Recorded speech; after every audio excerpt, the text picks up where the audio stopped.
Bismillahirrahmanirrahim. Alhamdulillah rabbil alamin wal aqibatu lil muttaqin wassalatu wassalamu ala nabiyyina Muhammadin sallallahu alaihi wa ala alihi wa sahbihi ajma'in. Amma ba'd, faqad qala Allah ta'ala fil Qur'anil azim wa fil Furqanil majid. أعوذ بالله من الشيطان الرجيم. بسم الله الرحمن الرحيم.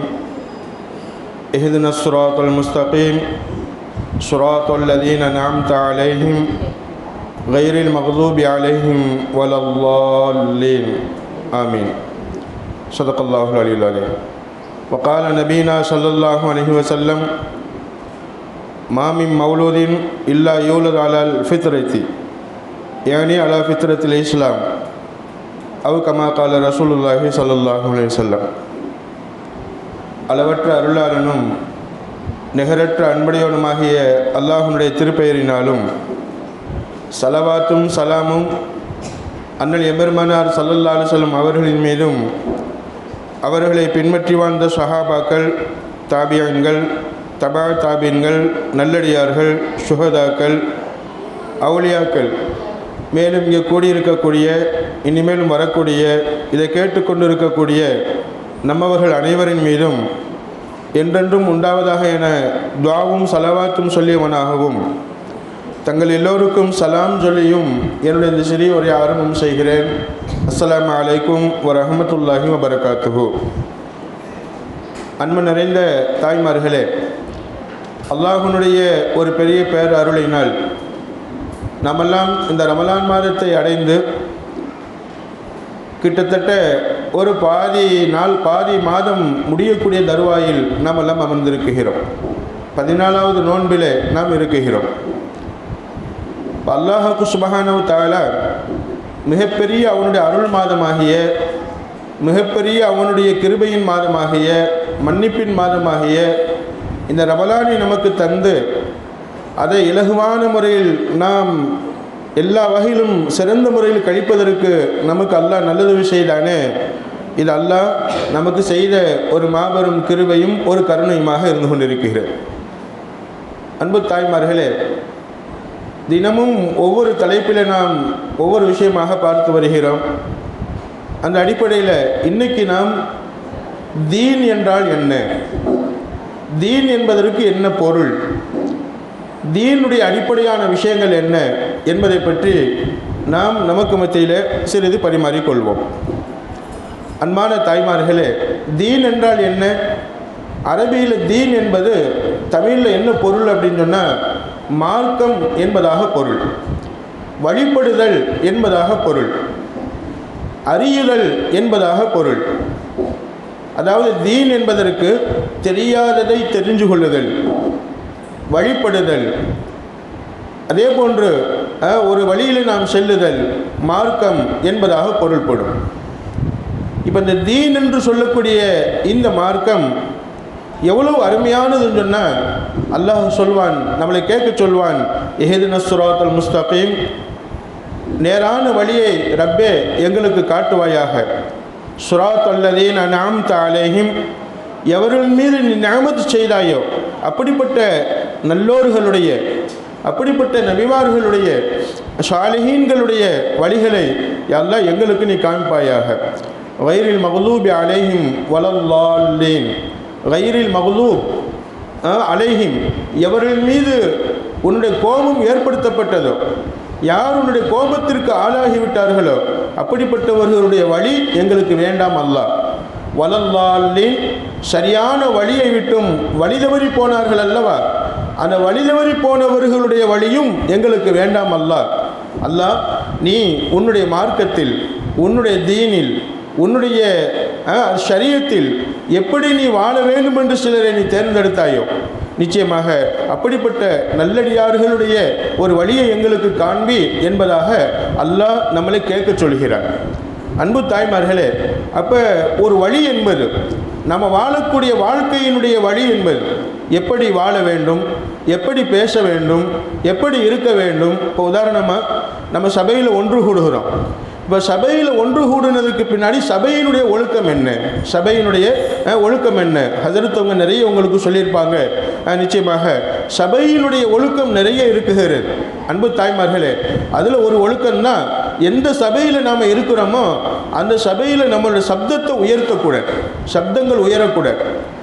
நம்ம தீனுடைய ஒரு மஜ்லிஸில் நம்ம இருக்கிறோம் அப்படின்னு சொன்னால், நம்ம சப்தங்கள் உயரும் போது இந்த மஜ்லிஸில் உள்ள பரக்கத்து நீங்கிவிடும், இந்த மஜ்லிஸில் உள்ள அல்லாஹ்வுடைய ரஹ்மத்து நீங்கிவிடும். நான் முன்னாடி உங்களுக்கு சொல்லியிருக்கிறேன், இங்கே மலக்குமார்கள் இருப்பாங்க. அந்த மலக்குமார்கள் என்ன இப்படி சத்தமாக பேசிக்கிறாங்க, சிரிச்சுக்கிறாங்க, நம்ம இந்த இடத்த விட்டு போயிடுவோம், மலக்குமார்கள் போயிடுவாங்க, அந்த அவங்களுடைய துவா நமக்கு கிடைக்காமல் போயிடும். இதை நான் சொல்லலை, அல்லாஹ் சொல்வான், குர்ஆன் ஷெரீஃபில் சொல்வான், லா தர்ஃபவு அஸ்வாத்தக்கும், உங்களுடைய சப்தங்களை ஒரு நபியினுடைய அதாவது நபி ஸல்லல்லாஹு அலைஹி வஸல்லம் அவங்க இது மாதிரி பயான் பண்ணிக்கிட்டு இருக்கிறாங்க. பயான் பண்ணுவதற்காக வேண்டி ஒரு சபையில் உட்கார்ந்துருக்கிறாங்க. பெரும்பெரும் சஹாபாக்கள் அங்கே உட்கார்ந்துருக்கிறாங்க. அப்போ அபூபக்கர் ரலியல்லாஹு அன்ஹு, ஹஜ்ரத் உமர் ரலியல்லாஹு போன்ற சஹாபாக்கள் எல்லாம் அந்த சபையில் இருக்கிறாங்க. அந்த இருக்கக்கூடிய அந்த நேரத்தில் அந்த சபையில் கொஞ்சம் கூச்சல் அதிகமாகுது, சப்தம் அதிகமாகுது, பேச்சு அதிகமாச்சு. அல்லாஹ் உடனே ஜிப்ரீல் அலைஹிஸ்ஸலாம் அவங்களை இறக்கி வச்சான். லா தர்ஃபவு அஸ்வாத்தக்கும் ஃபௌக ஸௌத்தின் நபி, உங்களுக்கு உபதேசம் பண்ணுவதற்காக வேண்டி, உங்களுக்கு தீனை எடுத்து சொல்வதற்காக வேண்டி, உங்களுக்கு மார்க்கத்தை எடுத்து சொல்வதற்காக வேண்டி நபி இங்கே இருக்கிறாங்க. நிச்சயமாக அப்படிப்பட்ட அந்த இடத்துல ஃபௌக ஸௌத்தின் நபி, நபியினுடைய சத்தத்துக்கு மேலே உங்களோட சப்தத்தை என்ன செய்ய வேணாம், உயர்த்த வேணாம். அதாவது இந்த மஜ்லிஸில் உங்கள்கிட்ட யார் பொறுப்புதாரியாக இருக்கிறாங்களோ அவங்க மட்டும் என்ன செய்யணும், சப்தமாக ஏதாவது தீனுடைய விஷயத்தை சொல்லலாம், மற்றவங்க அமைதியாக இருக்க வேண்டும் என்பதை அல்லாஹ் கற்றுக் கொடுக்குகிறான். எனவே அனுபவத்தான் எதுக்கு சொல்ல வரேன்னு சொன்னால், இப்படி நல்ல விஷயங்களை கற்றுக் கொடுப்பது தான் நல்லோர்களுடைய சிராத்துல் முஸ்தகீம், நல் வழி. எப்படி மஜ்லிஸில் இருக்கணும், மஜ்லிஸிலுடைய ஒழுக்கங்கள் என்ன, இதை பேணி நாம் நடக்கணும்னு சொல்லிக்கிறோம் அல்லவா. நீங்கள் எனக்கு சொல்கிறது, நான் உங்களுக்கு சொல்கிறது, இது மாதிரி ஒருத்தருக்கு ஒருத்தர் நல்ல விஷயங்களை பரிமாறிக்கொள்வது, இதுதான் சிராத்துல் முஸ்தகீம். இதைத்தான் நல்லா கேட்க சொல்கிறான், இஹ்தின சிராத்துல் முஸ்தகீம். எப்படிப்பட்ட வழி தெரியுமா?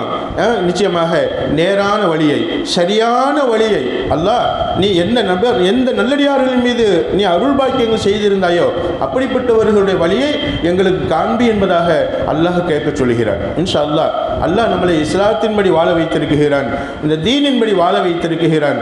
உண்மையிலேயே நாம் பெரிய பாக்கியசாலிகள் என்பதை நாம் எல்லாம் அறிந்து கொள்கிறோம். அல்லாஹ் சொல்வான் இன்னொரு ஆயத்தில், மன் அமில சாலிஹன் மின் தக்கரின் அவ் உன்சா, ஆணிலிருந்தும் அல்லது பெண்ணிலிருந்தும், ஆணோ பெண்ணோ யாராவது நல்ல நல்ல காரியங்களை செய்தால், நல்ல செயல்களில் ஈடுபட்டால், வஹுவ முஃமினுன், ஈமானுள்ள நிலையில் நிச்சயமாக நல்ல செயலில் ஈடுபட்டால், ஃபல நுஹியன்னஹு ஹயாத்தன் தய்யிபா, அவர்களை இந்த உலகத்தில் நல்ல வாழ்க்கையாக வாழ வைப்போம்.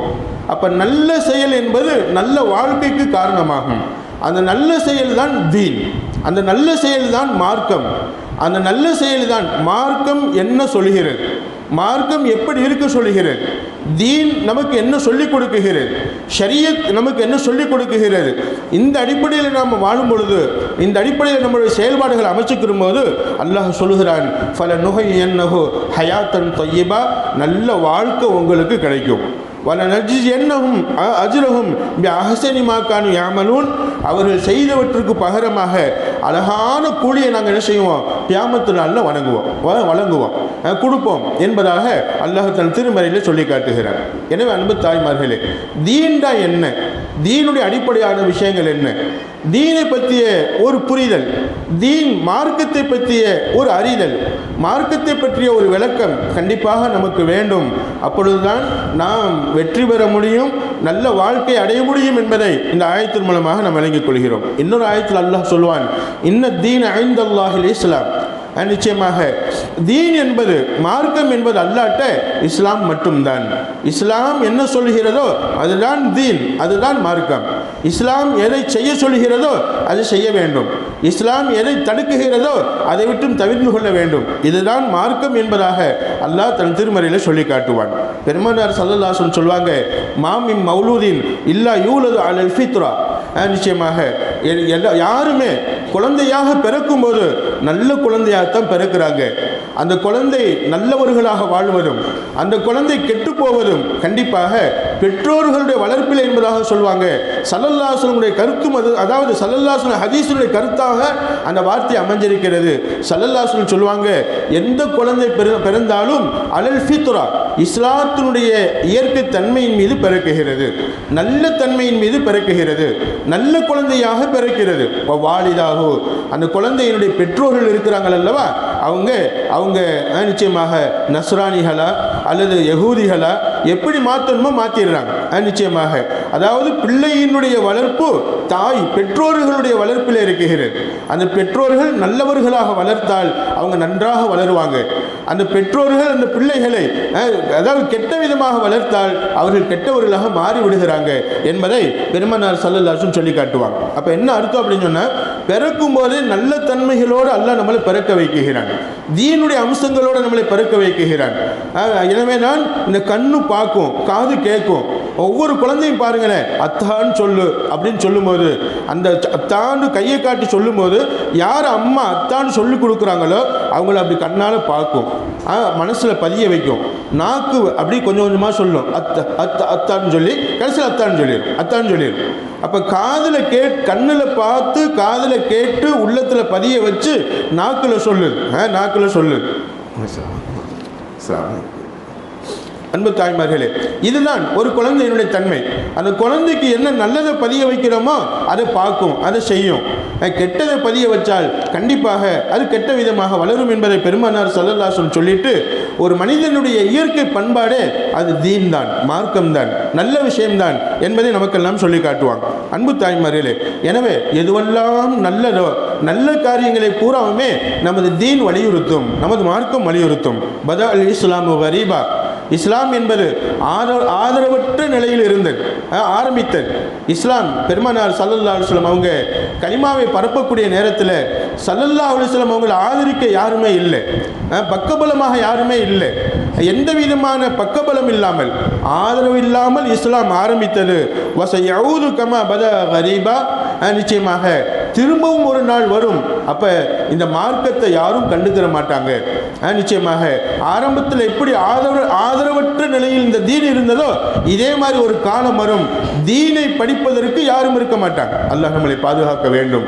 அன்பு தாய்மார்களே, தீனை படிப்பதற்கு இப்போ நாம் இருக்கிறோம், படித்து கொடுக்குறோம், படிக்கிறது நம்ம சொல்கிறதை கேட்குறோம். அல்லாஹ் நம்மளை அவனுடைய தீனுக்காக தேர்ந்தெடுத்துட்டான். அல்ஹம்துலில்லாஹ். அதான் அல்லாஹ் போதுமானவன். நம்மளை தவிர இன்னும் எத்தனையோ மக்கள் இருக்கிறாங்க, அவங்களுக்கு கலிமா தெரியாது, தொழுகையினுடைய சட்டங்கள் தெரியாது, குளிப்பின் ஃபர்ல்கள் தெரியாது, ஒழுவுடைய விஷயங்கள் தெரியாது. இன்ஷா அல்லாஹ் இருக்கிற தாய்மார்கள் கவலைப்படுங்க. இன்ஷா அல்லாஹ் தீனின்படி நாமளும் வாழணும், எல்லா மக்களையும் இந்த தீனின்படி வாழ வைக்கணும். இது நம்முடைய குறிக்கோளாக எடுத்துக்கங்க. இன்ஷா அல்லாஹ் எப்படி இப்போ நம்ம அதாவது ரமலானில் டெய்லி ஒன்று கூடுறோமோ, ரமலானுக்கு பின்னாடி வாரத்தில் ஒரு நாள், மாசத்தில் ஒரு நாள் நம்ம பகுதியில் பெண்கள் பயான் வைங்க, பெண்கள் விளக்கங்கள் வைங்க. இன்ஷா அல்லாஹ் ஹஸரத் அவங்களும் இருக்கிறாங்க, ஹஸரத்திட்ட சொல்லுங்க. இன்ஷா அல்லாஹ் அதை சொல்லி ஒரு ஏற்பாடு பண்ணுங்க. தீனை படியுங்கள் இன்ஷா அல்லாஹ், தீனை கற்றுக்கொள்ளுங்கள் இன்ஷா அல்லாஹ். பிள்ளைகள் மதரசாவுக்கு வந்து கற்றுக்குருவாங்க. பெரியோர்கள், பெரிய தாய்மார்கள் கண்டிப்பாக வாரத்தில் ஒரு முறை, ஞாயிற்றுக்கிழமையோ அல்லது மாசத்தில் ஒரு முறையோ, எப்போ உங்களுக்கு டைம் கிடைக்குதோ தீனை படிப்பதற்காக நேரத்தை ஒதுக்க வேண்டும் இன்ஷா அல்லாஹ். அப்படி ஒதுக்கணும் இன்ஷா அல்லாஹ். ஸல்லல்லாஹு அலைஹி வஸல்லம் சொல்றாங்கல்ல, ஒரு காலம் வரும் தீனை படிப்பதற்கு யாரும் இருக்க மாட்டாங்க. ஒரு ஹதீஸில் சொன்னாங்க, மா யபுகா மினல் இஸ்லாமி இல்லா இஸ்முஹு, இஸ்லாத்தில் எந்த விஷயமும் பாக்கி இருக்காது. ஒரு முஸ்லீம் தன்னை முஸ்லீம்னு சொல்லிக்கிடுவான், வெறும் பேர் மட்டும்தான். ஆனால் இஸ்லாமிய வாழ்க்கை அவன்கிட்ட இருக்காது, இஸ்லாமிய வாழ்க்கை அவன்கிட்ட இருக்காது. அன்பு தாய்மார்களே, ஸல்லல்லாஹு அலைஹி வஸல்லம் சொல்லுவாங்க, அப்படிப்பட்ட ஒரு காலம் வரும். அப்படின்னா என்ன அர்த்தம்? இஸ்லாத்தை தெரிந்தவர்கள் இருக்க மாட்டாங்க, இஸ்லாத்தை புரிந்தவர்கள் இருக்க மாட்டாங்க, மார்க்கத்தை தீனை விளங்கியவர்கள் இருக்க மாட்டாங்க. அன்பு தாய்மார்களே, இன்ஷா அல்லாஹ் உங்களை அல்லாஹ் கபூல் செய்வானாக, அல்லாஹ் உங்களை ஏற்றுக்கொள்வானாக. உங்களின் மூலமாக இந்த தீன் உங்கள் பகுதி மக்களுக்கும் சரி, இந்த அறந்தாங்கி முழுக்க இன்ஷா அல்லாஹ் இந்த தீன் எல்லோருக்கும் போய் சேர்வதற்கு அல்லாஹ் நல்லுதவி செய்வானாக. இன்ஷா அல்லாஹ் இந்த அவுலியா நகரை அல்லாஹ் ஒரு முன்மாதிரியான நகராக, முன்மாதிரியான எடுத்துக்காட்டான ஒரு நகராக, எல்லோருக்கும் தீனை கொண்டு போய் சேர்ப்பதற்கு ஒரு உஸ்வத்துன் ஹஸனா, அழகிய முன்மாதிரியாக அல்லாஹ் இந்த நகரை, இந்த நகர பெண்களை உங்களை இந்த ஜமாஅத்தை அல்லாஹ் ஆக்கி அருள் புரிவானாக. ஹஸ்ரத் உங்களுடைய வழிகாட்டுதல் என்படி இன்ஷா அல்லாஹ் ஒரு விஷயத்தை நீங்கள் உருவாக்குங்க, அல்லாஹ் உங்களுக்கு நிறைய ரஹமத் செய்வான். தீனை கற்றுக்கொள்ளணும், அந்த தீனை பிறருக்கு கற்றுக் கொடுக்கணும். இது நம்மளுடைய லட்சியமாக நம்ம எடுத்துக்கிறோம். அப்படி எடுத்துக்கிட்டோம் அப்படின்னு சொன்னால் கண்டிப்பாக தீன் ஆதரவற்ற நிலைக்கு போகாது. தீனை கண்டு காணாமல் நம்ம போக மாட்டோம். மார்க்க விஷயமா, தீனுடைய விஷயமா நான் வருவதை பார்த்தேன், பிள்ளைகள் வருவதை பார்த்தேன், பெரியவங்க வருவதை பார்த்தேன். அவ்வளவு ஆர்வம். அல்லாஹ்வுடைய பெரிய ஒரு கிருபை. அல்லாஹ் உங்களுக்கு கைகால் சுகத்தை கொடுக்கணும், உங்கள் உள்ளத்துக்கு அல்லாஹ் ஆரோக்கியத்தை கொடுக்கணும், எல்லா விதத்திலும் அல்லாஹ் உங்களை புரிந்து கொள்ளணும். இன்ஷா அல்லாஹ் தீனுக்கு ஆதரவாளர்களாக அல்லாஹ் நம்மளை உருவாக்கி இருக்கிறானே, இது அல்லாஹ் நமக்கு செய்த ஒரு கிருபை. அவனுக்கு நன்றி செலுத்திக்கங்க இன்ஷா அல்லாஹ். அன்பு தாய்மார்களே, அப்போ தீனை படிக்க வேண்டும், தீனை பற்றி தெரிய வேண்டும், தீனை பற்றி நமது குடும்பத்தில் சொல்ல வேண்டும், ஆண்கள்கிட்ட சொல்லணும், ஜமாத்தில் தெருமக்கள்கிட்ட சொல்லணும், நம்ம பகுதி மக்கள்கிட்ட சொல்லணும். இன்ஷா அல்லாஹ் அல்லாஹ் அப்படிப்பட்ட ஒரு சூழ்நிலைகளை அல்லாஹ் நமக்கு ஏற்படுத்தி தருவானாக. பெருமானார் ஸல்லல்லாஹு அலைஹி வஸல்லம் துஆ கேட்டாங்க, யா முகல்லிபல் குலூப், உள்ளங்களை மாற்றுபவனே, சப்பித்து கல்பி அலா தீனி, என்னுடைய உள்ளத்தை தீனின் மீது லைக்க செய்வாயாக, மார்க்கத்தின் மீது லைக்க செய்வாயாக, தீனின் மீது உறுதிப்படுத்தி வைப்பாயாக என்று துஆ கேட்பாங்களாம். சப்பித், உறுதிப்படுத்தி வை, தீனை உறுதியாக நான் இதை படித்தே தீருவேன், தீனை பற்றி நான் தெரிந்தே தீருவேன், தீனுடைய விளக்கங்கள் எனக்கு வேணும், தீனை நான் கற்று வாழ்ந்தால்தான் என் இந்த உலக வாழ்க்கை நல்லா இருக்கும், மறு உலக வாழ்க்கை நல்லா இருக்கும் அப்படிங்கிற ஒரு பிடிப்பை கொடு யா அல்லாஹ் என்ற துஆவை பெருமானார் ஸல்லல்லாஹு அலைஹி வஸல்லம் அடிக்கொரு தடவை அல்லாஹ்ட்ட கேட்பாங்களாம். இன்னொரு ஹதீஸில் வருகிறது, அல்லாஹ்ட்ட கேட்பாங்களாம் பெருமானார் ஸல்லல்லாஹு அலைஹி வஸல்லம், அல்லாஹும்ம ஸல்லிஹ் லி தீனி அல்லதி ஹுவ இஸ்மத்து அம்ரி, யா அல்லாஹ் என்னுடைய ஒவ்வொரு காரியத்தினுடைய பாதுகாவலாக, ஒவ்வொரு விஷயத்தினுடைய லட்சியமாக, ஒவ்வொரு விஷயத்தினுடைய குறிக்கோளாக இருக்குமே அப்படிப்பட்ட ஒரு தீன் நிச்சயமாக அந்த தீனை எனக்கு சரியாக கொடு ரப்பே, சரியாக கற்றுக்கொள்வதற்கு நல்லுதவி செய், அந்த தீனை எனக்கு சரியாக்கிவை, இணக்கமானதாக ஆக்கிவை, தீனை விரும்பக்கூடியவனாக ஆக்கிவை என்று அல்லாஹ்ட்ட துஆ கேட்பாங்களாம். வஸ்லிஹ்லி துன்யா அல்லத்தி ஃபீஹா மஆஷி, இந்த உலகத்தையும் அல்லாஹ் எனக்கு சிறப்பாக்கி கொடு. 3 விஷயத்தை கேட்டாங்க. யாருமா? பெருமானார் ஸல்லல்லாஹு அலைஹி வஸல்லம்.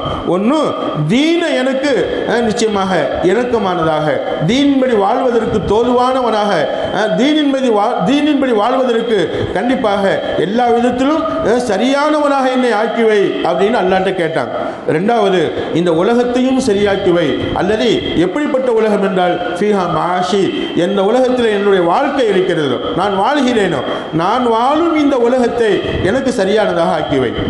3வதாக கேட்டாங்க, வஸ்லிஹ்லி ஆஹிரத்தி அல்லத்தி ஃபீஹா மஆதி, நிச்சயமாக யா அல்லாஹ் நான் மீண்டும் செல்லக்கூடிய, உன்னிடத்தில் வரக்கூடிய ஆகிரத்தினுடைய வாழ்க்கையை, மறு உலகத்தினுடைய வாழ்க்கையை, இந்த உலகத்தில் நம்ம நிரந்தரமாக இருக்க போகிறதில்லை, என்னைக்காவது ஒரு நாள் மவுத்து வந்துடும், அந்த மவுத்துக்கு பின்னாடி உள்ள வாழ்க்கை தான் மறு உலக வாழ்க்கை.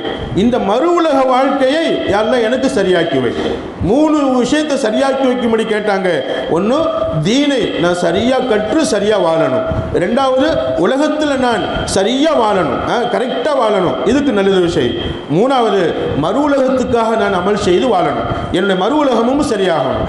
இந்த 3ஐயும் சரியாக்கிவை என்பதாக அல்லாஹ்ட்ட துஆ கேட்டாங்க பெருமானார் ஸல்லல்லாஹு அலைஹி வஸல்லம். அன்பு தாய்மார்களே, அல்லாஹ் நமக்கும் அதை நசீபாக்கி தந்தருள்வானாக.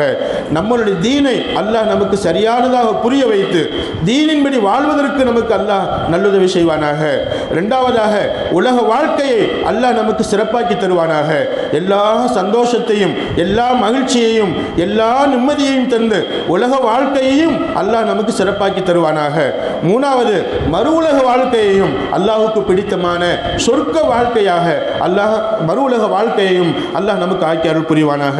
அன்பு தாய்மார்களே, இன்ஷா அல்லாஹ் இப்படிப்பட்ட இந்த தீனை ஒரு லட்சியமாக கொண்டு வாழ்ந்தவங்கன்னா நம்ம பெருமானார் ஸல்லல்லாஹு அலைஹி வஸல்லம், தீனை லட்சியமாக கொண்டு வாழ்ந்தவங்கன்னா பெருமானார் ஸல்லல்லாஹு அலைஹி வஸல்லம் தோழர்கள். இன்ஷா அல்லாஹ் அதே மாதிரி நாமளும் இன்ஷா அல்லாஹ் இந்த தீனை ஒரு லட்சியமாக கொண்டு மார்க்கத்தை புரிந்து அதன்படி வாழக்கூடிய ஒரு தீன்தாரிகளாக, தீனை அறிந்தவர்களாக. தீன்தாரி அப்படின்னு என்ன அர்த்தம்? தாரின்னு சொன்னால் அறிந்தவர் என்பதாக அர்த்தம். மார்க்கத்தை புரிந்தவர், மார்க்கத்தை தெரிந்தவர், மார்க்கத்தை தெரிந்த பெண்களாக, மார்க்கத்தை தெரிந்த ஒரு அதாவது குடும்பமாக அல்லாஹ் நம்மையும் நமது குடும்பத்தையும் அல்லாஹ் ஆக்கி அருள் புரிவானாக. அன்பு தாய்மார்களே, இப்போ நான் சுருக்கமாக சில விஷயங்களை சொல்கிறேன், மனசில் பதிய வச்சுக்கோங்க. இந்த தீனுடைய அடிப்படை என்ன? தீன்னா என்னம்மா? தீன்னா என்ன பொருள்மா? மார்க்கம். தீன் என்ன பொருள்மா? மார்க்கம். மார்க்கம்னா நீங்கள் அதாவது தமிழ் தான். மார்க்கம்ங்கிறது தமிழ் வார்த்தை, ஆனால் அதுக்கு நமக்கு அர்த்தம் தெரியாது. அப்படித்தான் நம்ம அதாவது ரயில்வே ஸ்டேஷன் போயிருக்கீங்க. நம்ம ரயில்வே ஸ்டேஷன் போனால் சென்னை மார்க்கமாக திண்டுக்கல் போகக்கூடிய ரயில் வந்து விட்டது அப்படின்னு சொல்லுவாங்க. சென்னை மார்க்கமாக, விழுப்புரம் மார்க்கமாக, அதே மாதிரி அதாவது மார்க்கம் சொன்னால் வழி என்பதாக அர்த்தம். நடக்கும் பாதை, வழி, நம்மளுடைய செல்லும் வழி, செல்லும் பாதை என்பதாக அர்த்தம். இதைத்தான் தீனுக்கு பொருளாக வச்சிருக்கிறோம்.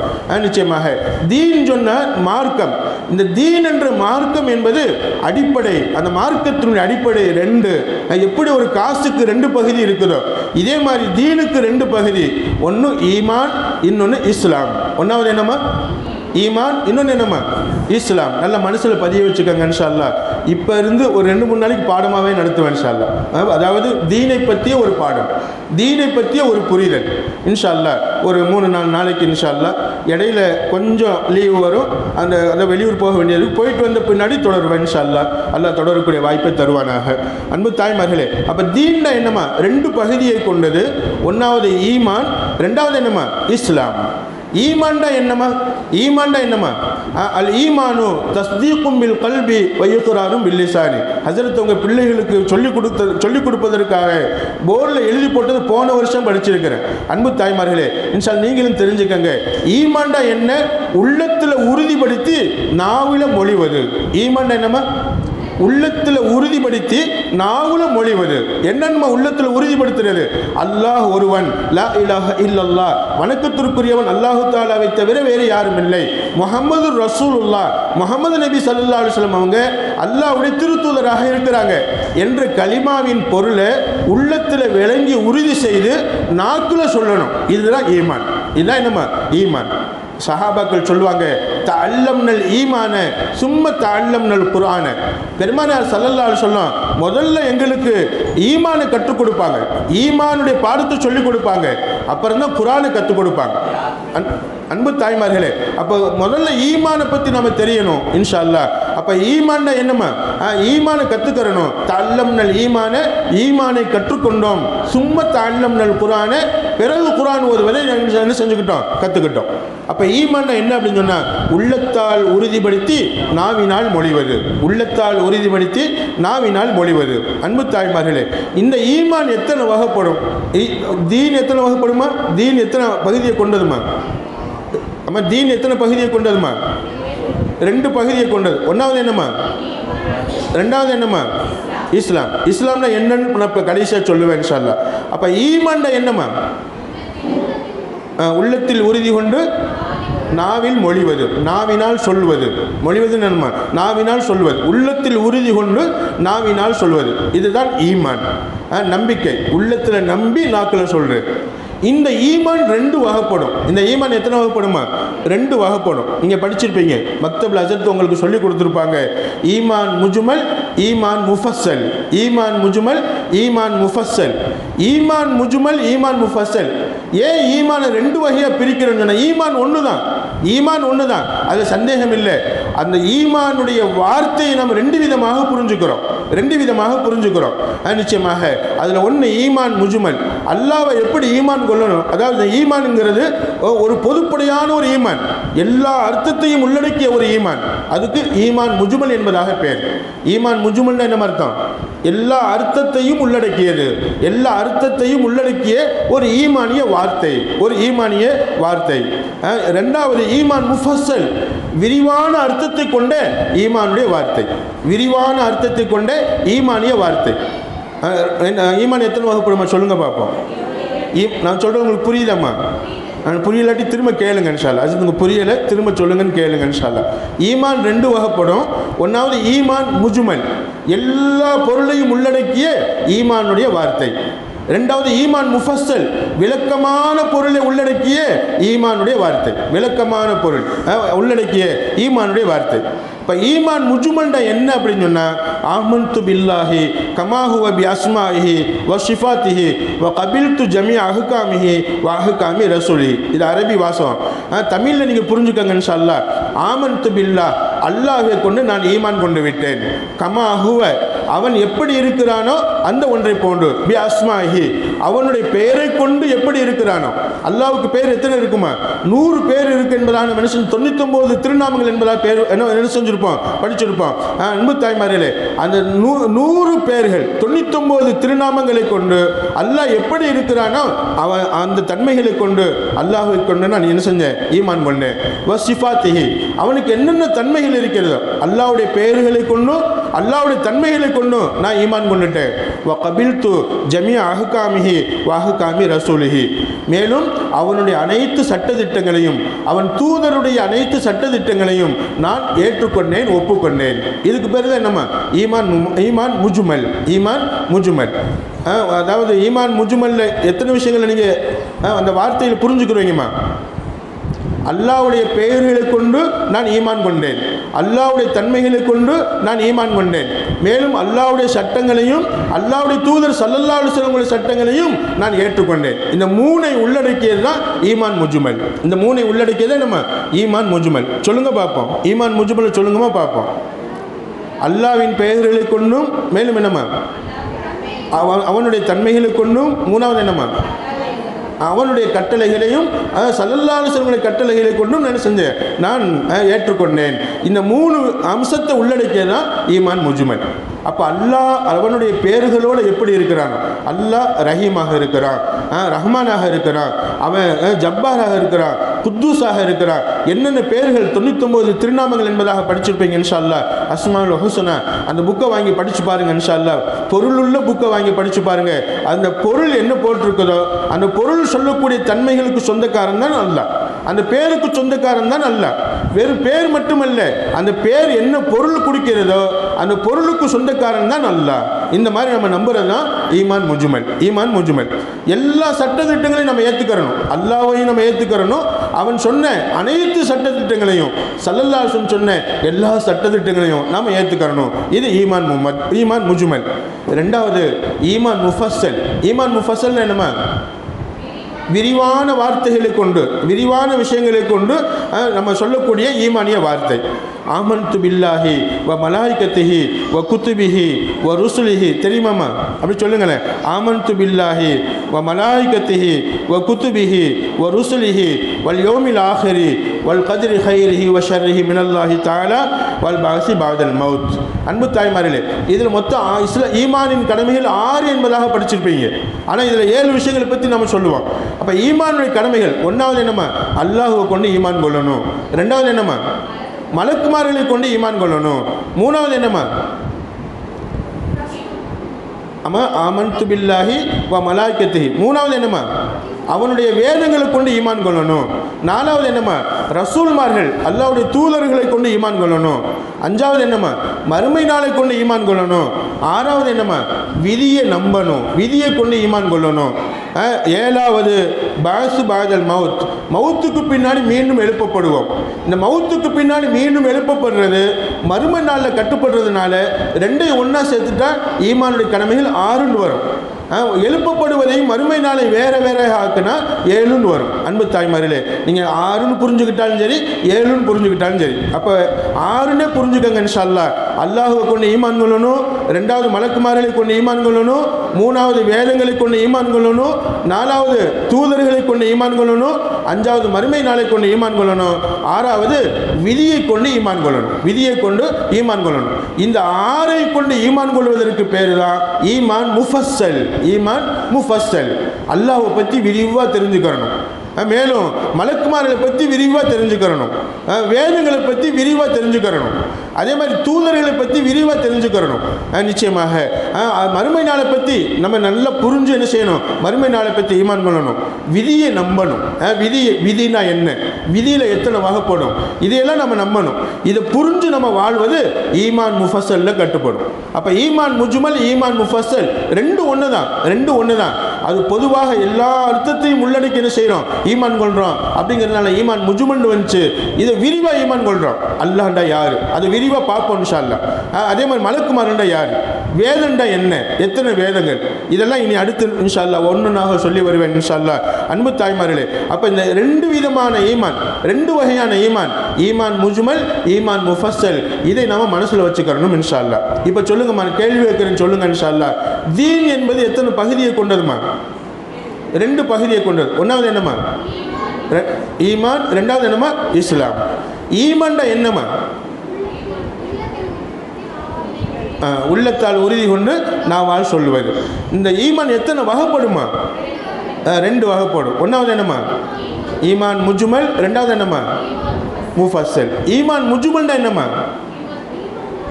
எல்லா கருத்துக்களையும் உள்ளடக்கிய ஒரு பொதுப்படையான வார்த்தையாக சொல்லி ஈமான் கொள்வது. இதுக்கு பேர் என்னம்மா? ஈமான் முஜ்மல். ஈமான் முஃபஸ்ஸல் என்ன அர்த்தம்? விரிவான வார்த்தைகளை கொண்டு நாம் ஈமான் கொள்ளக்கூடிய ஈமானிய வார்த்தை, இதுக்கு பேர் ஈமான் முஃபஸ்ஸல். இப்போ ஈமான் முஜ்மல்ல சொல்லும்போது 3 விஷயத்தை சொன்னோம். ஒன்று அல்லாஹ்வுடைய பெயர்களை கொண்டு ஈமான் கொள்ளணும். ரெண்டாவது என்னம்மா? அல்லாஹ்வுடைய தன்மைகளை கொண்டு ஈமான் கொள்ளணும். மூணாவது என்னம்மா? அல்லாஹ்வுடைய சட்டங்களையும் அவருடைய தூதர் ஸல்லல்லாஹு அலைஹி வஸல்லம் சட்டங்களை கொண்டு என்ன செய்யணுமா? ஏற்றுக்கொள்ளணும், ஈமான் கொள்ளணும் இன்ஷா அல்லாஹ்.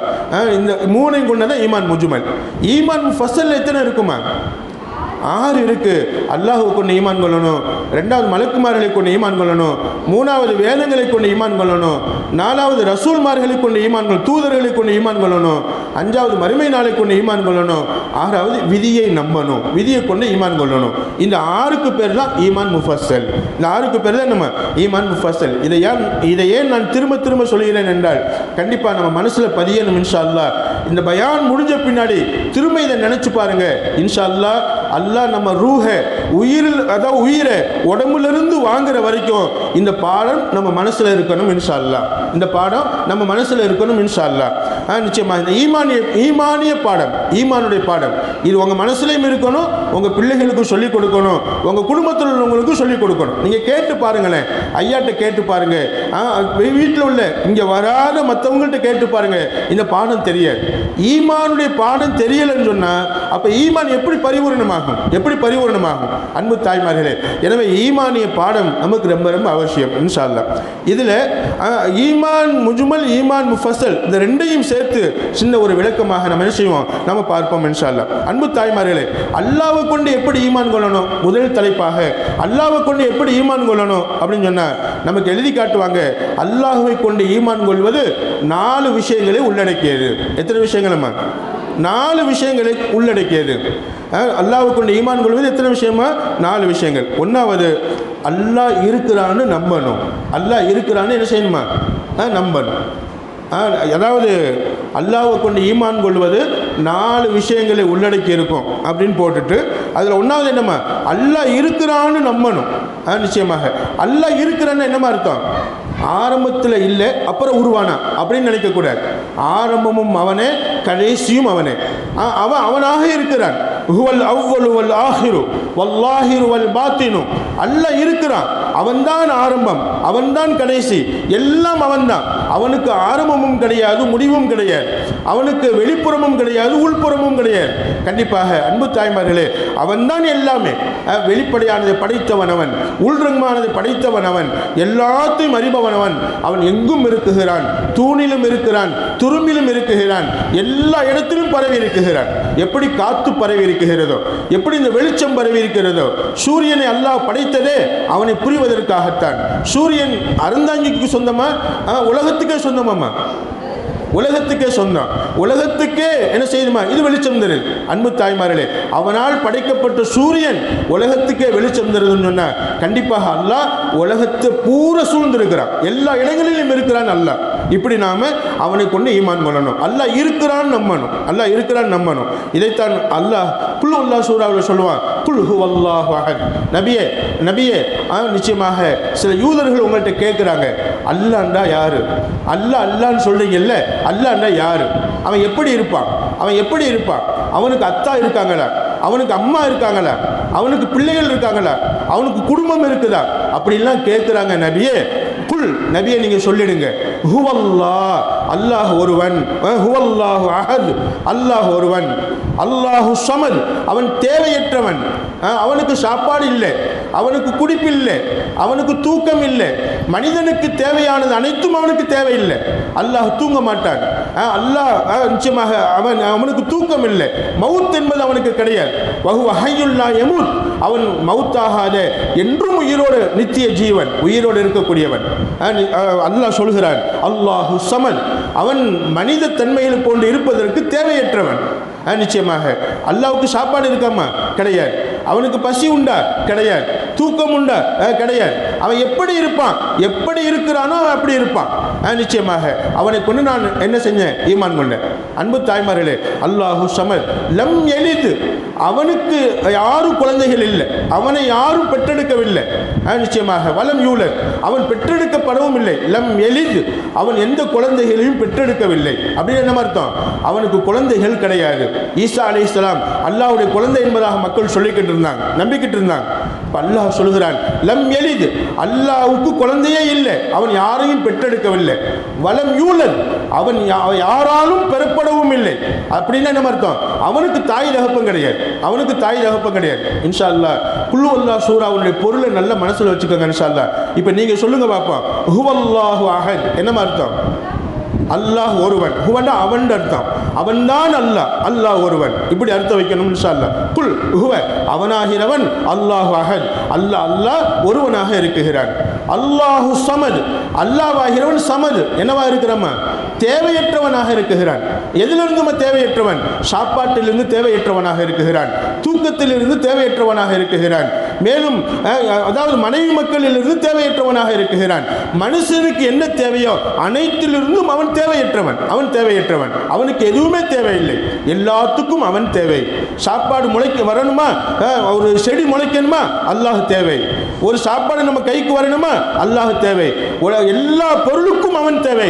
ஆனால் அல்லாஹ்வுக்கு யாரும் தேவையில்லை, எதுவும் தேவையில்லை. அல்லாஹு ஸமத் லம் யலித், அவனுக்கு யாரும் குழந்தைகள் இல்லை. லம் யலித்னு என்ன அர்த்தம்? அவன் யாரையும் பெற்றெடுக்கவில்லை. வலம் யூலத், அவன் யாராலும் பெறப்படவும் இல்லை. அப்படி என்ன அர்த்தம்? அவனை யாரும் எந்த தாய் தகப்பனும் பெற்றெடுக்கல. நிச்சயமாக அவன் யாருக்கு அத்தா அம்மா கிடையாது, அதே மாதிரி அவனுக்கு யாரும் அத்தா அம்மா கிடையாது.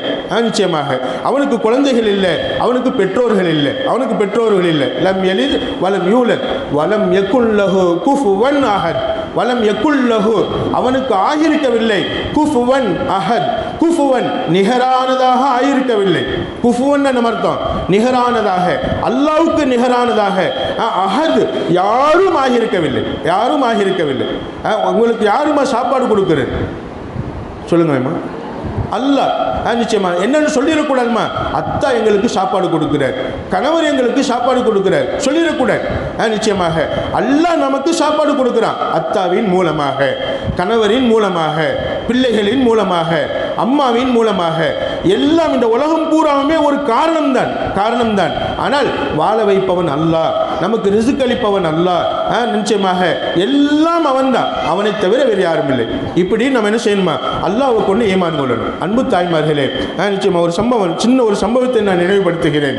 ஒரு அரசன் இருந்தான், ஒரு அரசன் இருந்தான். நமக்கு படிப்பினைக்காக எழுதி காட்டுவாங்க. அந்த அரசன் உலமாக்களை அந்த அரசனுக்கு பிடிக்க, அந்த ஊரில், அதாவது ஈரான் இஸ்லாமிய மக்கள் அதிகமாக வாழ்ந்த பகுதியில் ஒரு கிராமத்தில் ஒரு அரசன் இருந்தான், ஒரு மன்னன் இருந்தான். அந்த நாட்டு மன்னன், ஒரு நாடு, அந்த நாட்டு மன்னனுக்கு யார் பிடிக்காதுமா? உலமாக்கள், ஹஸரத்மார்கள் பிடிக்காது. ஹஸரத்மார்களை பற்றி எப்போயுமே குறை சொல்லிக்கிட்டே இருப்பாங்க. ஹஸரத்மார்கள், அதாவது இப்போவும் சில பேர் இருப்பாங்க. அன்பு தாய்மார்களே, இது மாதிரி அந்த மன்னனுடைய பழக்கம் என்ன அப்படின்னு சொன்னால், ஹஸரத்மார்களை பற்றி ஏதாவது குறை சொல்லிக்கிட்டே இருப்பான். நிச்சயமாக அவன் ஒரு நாள் உலமாக்களை, முக்கியமான உலமாக்களை கூப்பிட்டான். ஒரு நாள் அந்த உலமாக்கள், அதாவது முக்கியமான உலமாக்கள் வந்தாலே எல்லா உலமாக்களும் வந்தது மாதிரி. அப்போ உலமாக்களை கூப்பிட்டு சொன்னால், இங்கே பாருங்கள், நான் ஒரு விழா ஒன்று ஏற்பாடு பண்ண போகிறேன், ஒரு மேடு ஒன்று போட்டு நான் விழா ஒன்று ஏற்பாடு பண்ண போகிறேன். அந்த விழாவில் வச்சு நான் ஒரு 3 கேள்வி கேட்பேன். நீங்கள்லாம் உலமாக்கள் தானே, நீங்கள்லாம் அறிஞர்கள் தானே, அந்த 3 கேள்விக்கும் நீங்கள் சரியாக பதில் சொல்லலைன்னு சொன்னால், ஒன்று எங்களுக்கு தெரியாதுன்னு ஏற்றுக்கிறணும், இல்லையா தெரியும்னு சொல்லி வந்து நீங்கள் பதில் சொல்லலை அப்படின்னு சொன்னால் சரியான தண்டனை கொடுப்பேன் அப்படின்னு எச்சரித்து அந்த உலமாக்கள் அனுப்பிட்டான். அந்த நாளும் வந்துருச்சு, மேடை போடப்பட்டுச்சு. ஊர் மக்கள் எல்லாம் ஒரு மாநாடு மாதிரி அந்த இடத்துல ஒன்று கூடிட்டாங்க. மன்னனுடைய அழைப்பல்லவா, எல்லாரும் இந்த இடத்துக்கு வாங்கன்னு சொல்லிட்டாங்க. ஊர் மக்கள் எல்லாரும் வந்துட்டாங்க. உலமாக்கள் எல்லாம் முதல் வரிசையில் இருக்கிறாங்க. அப்போ மன்னன் மேடையில் ஏறி உட்கார்ந்துருந்தான். அன்பு தாய்மார்களே, கேள்விப்பட்டிருப்பீங்க, மதரசாவில் ஓதுன பிள்ளைகளுக்கு நான் சொல்லியிருக்கிறேன், நிச்சயமாக ஈமானுடைய பாடம் விளங்குவதற்காக வேண்டி இதையும் நாம் தெரிந்து கொள்ள வேண்டும் இன்ஷா அல்லாஹ். அப்போ என்ன செய்யணுமா, மேடையில் மன்னன் உட்கார்ந்து இருக்கிறான், உலமாக்கள் கீழே உட்கார்ந்து இருக்கிறாங்க. மன்னன் கேட்குறான், என்ன கேள்வி கேட்கவா, யார் பதில் சொல்ல வரீங்க வாங்க அப்படின்னு கூப்பிடுறான். எல்லா உலமாக்களும் கொஞ்சம் பயம். என்ன பயம் சொன்னால், அவன் எடக்கு முடக்க கேட்பான், எடக்கு முடக்கான கேள்வி கேட்பான். அவன் கேள்விக்கு ஒன்று நம்ம தெரியும் சொல்லி போயிட்டு தெரியலைன்னு சொன்னால் நமக்கு பெரிய தண்டனை, அதாவது ஒன்று கொல்லுவான் இல்லாட்டி சிறையில் அடைப்பான். நிச்சயமாக அவ்வளோ பெரிய தண்டனை. எப்படி அந்த தண்டனை அனுபவிக்கிறது? இல்லை தெரியலைன்னு சொன்னாலும் உங்களுக்கு ஒன்றுமே தெரியாதுன்னு வேறு சொல்லிடுவான். தெரிஞ்சிச்சுன்னு சொல்லி நம்ம சொல்லாமல் விட்டுட்டா கொண்டு போடுவான். தெரியலன்னு சொன்னால் ஒன்றுமே தெரியாதுன்னு வேறு பட்டம் சுட்டிடுவான். இப்போ என்ன செய்யலாம் அப்படின்னு எல்லாரும் குழம்பி போய் உட்காந்துருக்கிறாங்க. அன்பு தாய்மார்களே, அப்போ அந்த வழியில் அந்த மேடை போடப்பட்டு எல்லா மக்களும் ஒன்று கூடி இருக்கிற அந்த கூட்டத்தினுடைய வழியாக ஒரு பெரிய வயசானவர், அவரும் ஆலிம் தான், ஆனால் அவரை பார்ப்பதற்கு ஒரு பைத்தியக்காரர் மாதிரி தெரியும். ஏன்னு சொன்னால் அழுக்கான ஆடை, அழுக்கான கைலி. அன்பு தாய்மார்களே, நம்ம தெருவுலையோ நம்ம ஊர்லேயோ யாராவது அழுக்க ஆடை உடுத்திக்கிட்டு பெரிய தாடி வச்சு அழுக்க ஆடை உடுத்தி குச்சி உண்டுக்கிட்டு ஏனோ தானன்னு போனால் அவங்கள சாதாரணமாக நினச்சிடாதீங்க. அவங்க பெரிய வழியாக இருக்கலாம், அவங்க பெரிய மலக்காக இருக்கலாம். நிச்சயமாக அந்த வழியாக அந்த ஆலயம் அவருக்கு அந்த ஊர் தான் யதார்த்தமாக ஆடு மேய்க்கிறதுக்காக வேண்டி அவரோட ஒரு ஆடு வளர்த்துக்கிட்டு இருந்தார். அந்த ஆடு போயிட்டு பகலில் பூரா அதாவது மேய்ச்சிட்டு என்ன செய்வார்மா, நைட்டில் வீட்டுக்கு போயிடுவார். இப்படி அவருடைய வேலை. நிச்சயமாக அவர் ஆலிம், ஆனால் யாரும் ஆலிம்னு சொல்ல மாட்டாங்க. ரொம்ப சாதாரணமாக இருந்தார். அன்பு தாய்மார்களே, அவர் அந்த வழியை நடந்து போகிறத இந்த உலமாக்கள் பார்த்துட்டாங்க, ஹசரத்மார்கள் பார்த்துட்டாங்க. அதில் 4 பேர் எந்திரிச்சு போயிட்டு, ஹசரத் நீங்கள் மூத்தவங்க, நீங்கள் வயசானவங்க, அவங்க முன்னாடி பேசிக்கிட்டாங்க, அவர் அனுப்புவோம், அந்த வயசானவர் அனுப்புவோம், அவர் பார்க்கறதுக்கு பைத்தியக்கார மாதிரி தெரியறார். நிச்சயமாக மன்னன்ட்ட போயிட்டு இவர் தெரியும் சொல்லி போயிட்டு தெரியலன்னு சொன்னால் இவர் பைத்தியக்காரர், இவருக்கு என்ன தெரிய போகுது அப்படின்னு சொல்லி மன்னன் இவரை மன்னிச்சு விட்டுருவான். இல்லை தெரிஞ்சுன்னு சொன்னால் நமக்கெல்லாம் பெருமை. அதனால என்ன செய்வோம், அந்த பைத்தியக்காரர் மாதிரி இருக்கக்கூடிய அந்த வயசான நபரை நம்ம அனுப்புவோம் அப்படின்னு சொல்லி 4 பேர் எந்திரிச்சு போயிட்டு என்ன செய்கிறாங்கம்மா, ஹசரத்துட்டு போயிட்டு கேட்குறாங்க, வயசானவர்கிட்ட போய் கேட்குறாங்க, என்னப்பா பதில் சொல்லணும் அப்படின்னு கேட்டாங்க. அவங்க சொன்னாங்க, மன்னன் 3 கேள்வி கேட்பாராம், அந்த 3 கேள்விக்கு நீங்கள் சரியான பதில் சொல்லணும், நீங்கள் வாங்க என்று கூப்பிட்ட உடனே சரி நான் வர்றேன் அப்படின்ட்டு ஆடை என்ன செஞ்சாருமா, ஒரு கம்பில் கட்டி வச்சுட்டு மேடைக்கு போனார். மன்னனுக்கு சிரிப்பு தாங்க முடியலை. இவ்வளோ ரொம்ப அவலட்சணமாக இருக்குகிறார். இவராக பதில் சொல்ல போகிறார். இவர் ஆலிம் தான், ஆனால் இவருக்கு எப்படி பதில் தெரிய போகுது? சரி வா என்பதாக கூப்பிடுகிறார் மன்னன். அன்பு தாய்மார்களே, அந்த நபர்கிட்ட, அந்த ஹஜ்ரத்திட்ட மன்னன் கேட்குறான், என்ன கேள்வி கேட்கலாமா அப்படின்னு கேட்கும்போது அவங்க சொல்கிறாங்க, கேளுங்க மன்னா அப்படின்னு ஹஜ்ரத்து சொல்கிறாங்க. அப்போ முதல் கேள்வியாக கேட்டார், அல்லாஹ் இப்போ என்ன செஞ்சுக்கிட்டு இருக்கிறான்? நம்மள்கிட்ட கேட்டு நம்ம என்னமோ சொல்லுவோம், ஒன்று தெரியலைன்னு சொல்லுவோம், இல்லை நம்மளை பார்த்துக்கிட்டு இருக்கான்னு சொல்லுவோம். அவர் கேட்கக்கூடிய கேள்வி, அல்லாஹ் இப்போ என்ன செஞ்சுக்கிட்டு இருக்கிறான் அப்படிங்கிறத சொல்லணும். அல்லான்னு சொல்கிறோமே, அல்லாஹ் இப்போ என்ன செஞ்சுக்கிட்டு இருக்கிறான் சொல்லணும். ஒன்று தெரியலைன்னு சொல்லிட்டு என்ன செய்யணும், கீழே இருந்திருக்கணும். தெரியும் சொல்லி மேடைக்கு வந்துட்டார், இப்போ பதில் சொல்லி ஆகணும். அப்படி பதில் சொல்லலைன்னு சொன்னால் கண்டிப்பாக தூக்கு தண்டனை. நிச்சயமாக இப்போ இந்த கேள்வி எடக்கு முடக்கான கேள்வி தான். நமக்கு என்ன தெரியும், அல்லாஹ் என்ன செஞ்சுக்கிட்டு இருக்கிறாங்கிறது நமக்கு என்ன தெரியும்? அன்பு தாய்மார்களே, அவர் கையை கட்டி நின்றிருந்தார். அதாவது ஹசரத் கையை கட்டி நின்றிருந்த ஹசரத்து சொன்னாங்க, மன்னா கேள்வி கேட்கக்கூடியவங்க கீழே நிற்கணும், பதில் சொல்லக்கூடியவங்க தான் உட்காந்துருக்கணும். நீங்கள் கொஞ்சம் எந்திரிச்சு கீழே வாங்க, நான் உங்கள் இடத்துல உட்காந்து பதில் சொல்கிறேன் அப்படின்னு சொன்னபோது மன்னர் ஏற்றுக்கொண்டார். சரி வா, நீ சொல்கிறது உண்மைதான், கேள்வி கேட்கக்கூடியவங்க நிற்கணும், பதில் சொல்கிறவங்க உட்காந்துருக்கணும், நீங்கள் வா மேலே வாங்க அப்படின்னு சொல்லி அரசன் உட்கார்ந்து இடத்துல இவரை உட்கார வைக்கிறார்.